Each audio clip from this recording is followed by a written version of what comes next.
السلام علیکم۔ حجاج ثقفی ایک مرتبہ حج کے لیے مکہ معظمہ و مدینہ منورہ کے درمیان جاتے ہوئے ایک منزل میں اترا اور دوپہر کا کھانا تیار کرایا۔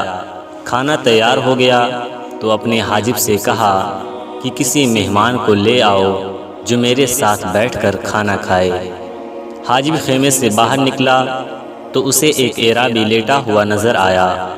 اس نے اسے جگایا اور کہا، چلو تمہیں امیر حجاج بلا رہے ہیں۔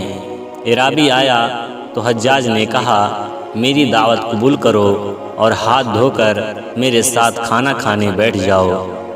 اعرابی بولا، معاف فرمائیے، میں اس سے پہلے ہی آپ سے بہتر ایک کریم کی دعوت قبول کر چکا ہوں۔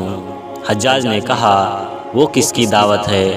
وہ بولا، اللہ تعالیٰ کی، جس نے مجھے روزہ رکھنے کی دعوت دی اور میں روزہ رکھ چکا ہوں۔ حجاج نے کہا، اتنی سخت گرمی میں روزہ؟ اعرابی نے کہا، ہاں، قیامت کی سخت ترین گرمی سے بچنے کے لیے۔ حجاج نے کہا، آج کھانا کھا لو اور یہ روزہ کل رکھ لینا۔ اعرابی بولا، اور کیا آپ اس بات کی ضمانت دیتے ہیں کہ میں کل تک زندہ رہوں گا؟ حجاج نے کہا، یہ بات تو نہیں۔ اعرابی بولا، تو پھر وہ بات بھی نہیں۔ یہ کہا اور وہاں سے چلا گیا۔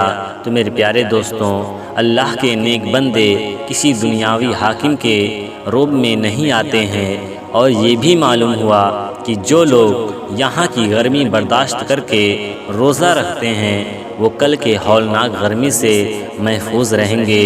تو میرے پیارے دوستوں، آپ کو یہ ویڈیو کیسی لگی؟ اگر ویڈیو پسند آئے تو ویڈیو کو لائک اور چینل کو سبسکرائب ضرور کریں۔ تب تک کے لیے ملتے ہیں اگلے ویڈیو میں۔ السلام علیکم۔